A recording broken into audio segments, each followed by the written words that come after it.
हे भौजी काहे सावन नहीं भावता अति लगना बलम नहीं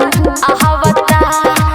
रुसाला बाडू काहे अपना देवारा से रुसाला बाडू काहे अपना देवारा से देवरू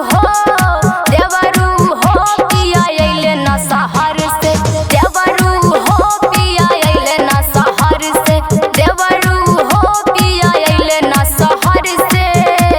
अरे लॉकडाउन लागल बा ये भौजी पिया अइले ना शहर से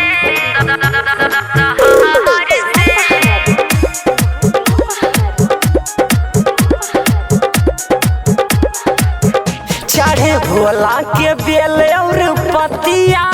इहे कहिले बतिया ए भौजी चढ़े भोला के बेल और पतिया इहे कहिले बतिया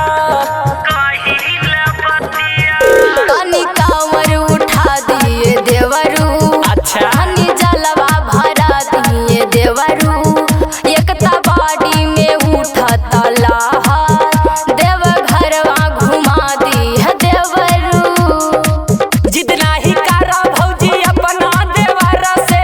जितना ही कारा भौजी अपना देवर से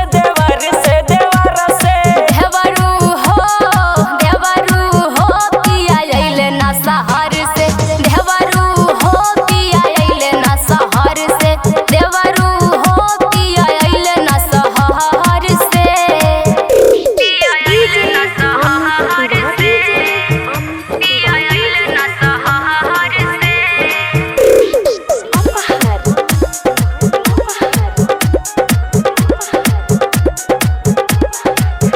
बाडू नाई